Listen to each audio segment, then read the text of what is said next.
I just graduated from medical school, and it turns out that every rule on my list has a meaning by you/ByfelsDisciple. Everyone has that bitch in her life. That bitch can make you feel so small.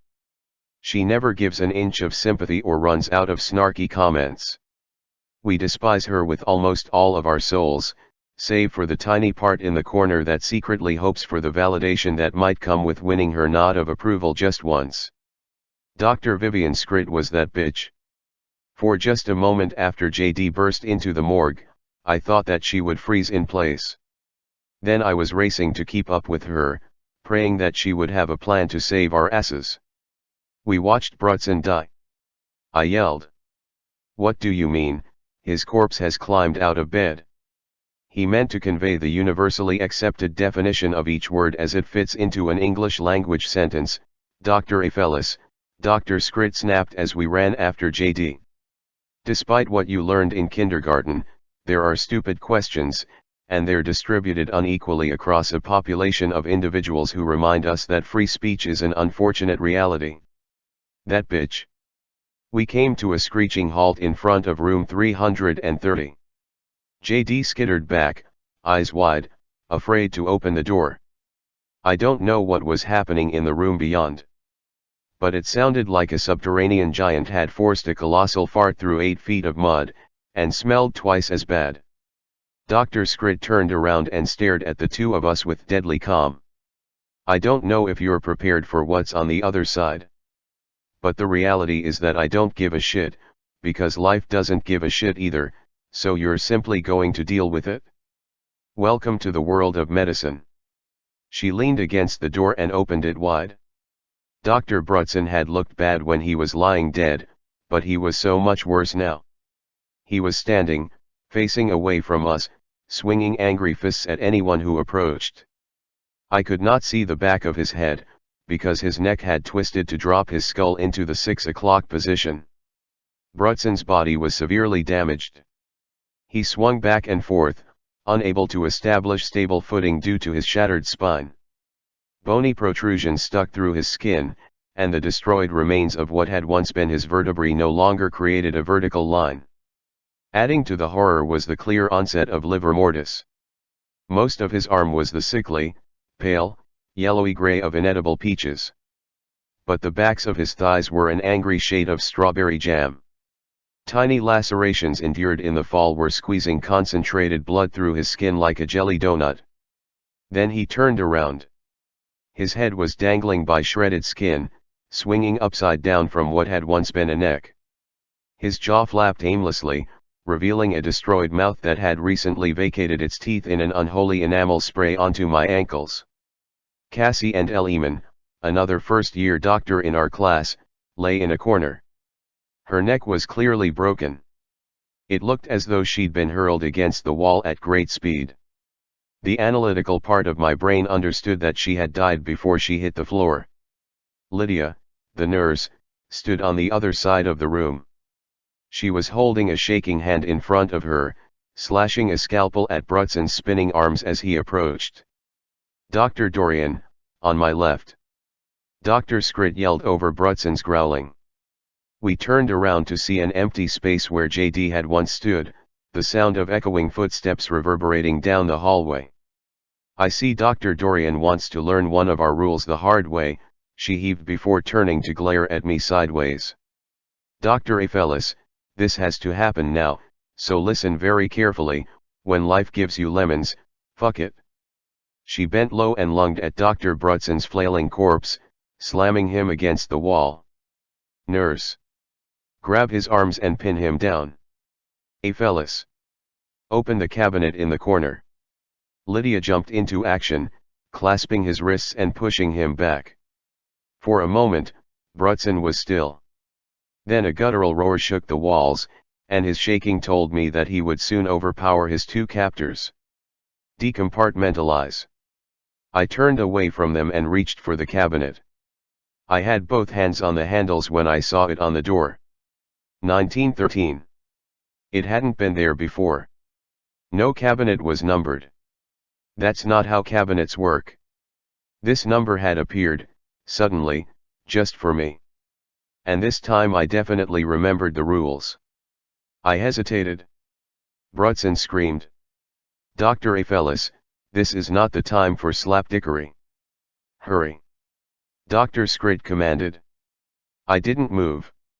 When Dr. Scrit spoke again, it was in a suddenly softer, yet still deathly urgent, tone. Only you can see what's in front of you right now, Dr. Aphelis, but there comes a time when you have to make the decision that you'll most be able to live with, and you don't have time to think. I breathed deeply. I can handle this, I told myself as I opened the door. I was wrong. Timothy's body lay crushed on the floor, flattened into a disgustingly small shape for a 6-year-old. Yet he was still undoubtedly my little brother, staring up at me in slight judgment and great sadness. The right side of his body had been burned into charcoal, but the left side was perfectly preserved. The worst part, though, was the hazy middle where healthy skin and barbecued flesh united to create a horrified mockery of my brother's face. His right eye socket was empty. His right cheek was gone. The teeth on that side were still present, because without any skin to close his face, I could see deep into his tiny head. He licked his lips with a blackened tongue. Why did you leave me, Ellie? I froze. Dr. Aphelis. We need you, now. You've only come back because you need something from me, is that right, Ellie? My brother's corpse asked. I sobbed. Lydia screamed, and the sickening sound of breaking bone echoed throughout the room. Why didn't you come in time to save me, Ellie? Why are you here now? I struggled to speak. Then I saw it, a cartoonishly large syringe, clearly made of carbon steel, with a bright yellow H2SO4 printed across it. The needle was hidden, and I knew that it would spring forth once triggered. Timothy was clutching it in his sinewy fingers.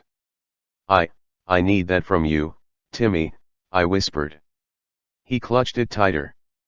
But why didn't you need me? Lydia screamed again. Time is almost up, doctor. I'm so sorry, Timmy, I sobbed. I didn't want to leave you. I know you don't understand, but please tell me that you know I love you. The tears rained down uncontrollably. How, he responded sadly. How can I know that you loved me if you left me to die?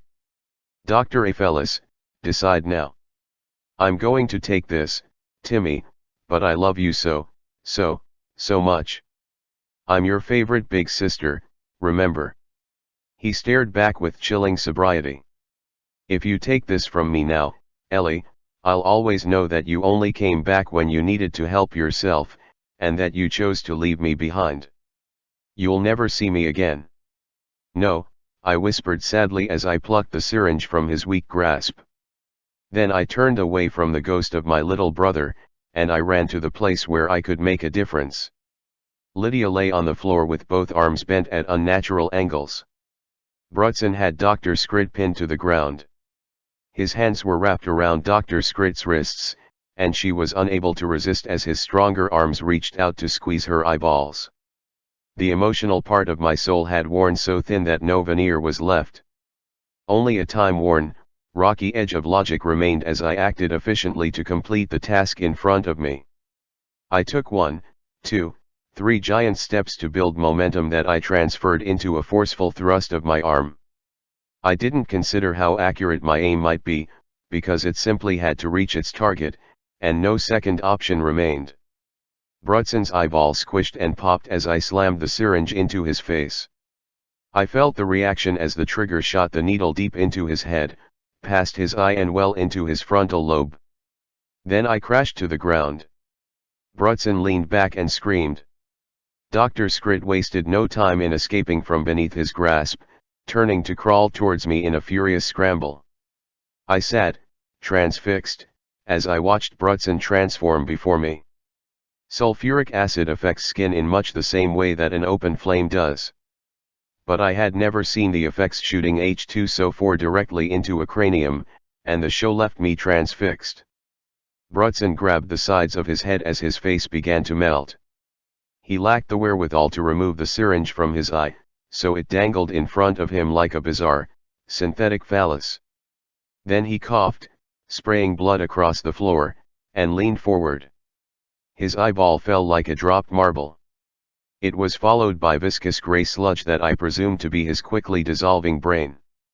I didn't think I'd be able to pry myself away from the sight in front of me. "We need to get Lydia out of here," Dr. Scrid commanded. And suddenly, I was able to do the impossible.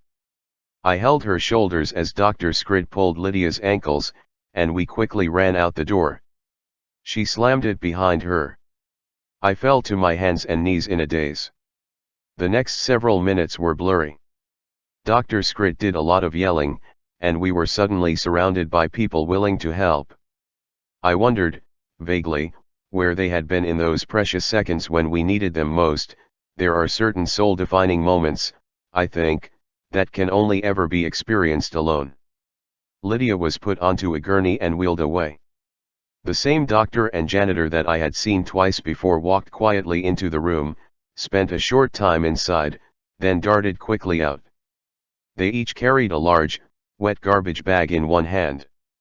"Dr. Byfels, you need to come with me." Dr. Scrid's voice was calm and forceful.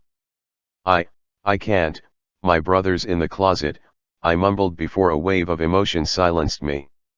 "No, Dr. Byfels, he isn't." "I have to go back," I squeaked. "Ellie," she whispered. "You can move forward or stay in place, but you can never, ever go back. Now. Will you follow me?" I hesitated. Then I stood. Dazedly, I moved until I found myself sitting across her desk for the second time that night. "Life always moves slower or faster than we'd like, but never at the right pace," she explained calmly. "Tonight, things have been going faster." She looked down at me over her thin spectacles.